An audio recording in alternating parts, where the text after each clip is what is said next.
Le premier changement va être la baisse de pouvoir des oligarques. Vadim dit alors, en se rappelant de cette période, que la montée en puissance des oligarques en Russie s'était produite pendant une sorte d'entracte féodal qui avait suivi la chute du régime soviétique.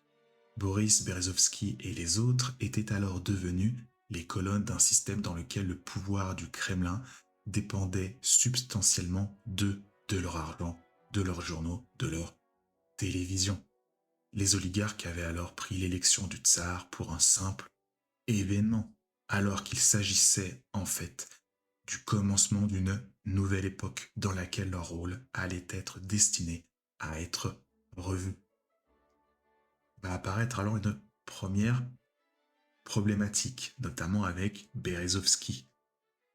Lors d'un problème avec un sous-marin nucléaire de la marine russe qui coula lors d'un exercice en mer, l'information avait fuité à cause de Berezovsky. Et l'information montrait que des membres d'équipage étaient piégés au fond de la mer et que l'État ne faisait rien pour les aider. Poutine appela alors Berezovsky en lui disant « Mais qu'est-ce que tu fais? Vous êtes la télévision d'État et vous complotez contre la présidence. Aurais-tu perdu la tête ?»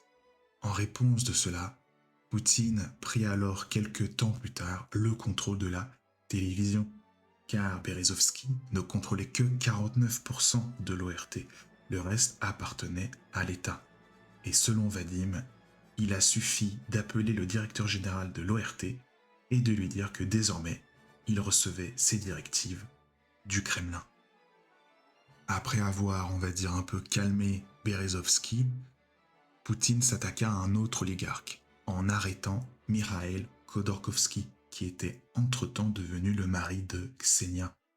Ce dernier, donc Mikhail, au cours des dernières années, était devenu l'entrepreneur le plus riche du pays.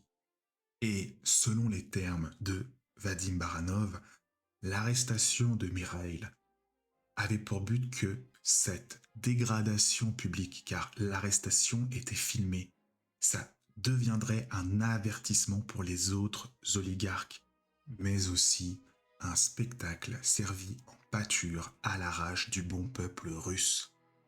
Après cette arrestation, la société de Mikhail Khodorkovsky, à savoir Yukos, fut mise aux enchères. Et ce fut Sechin, un proche de Poutine, qui en fit l'acquisition.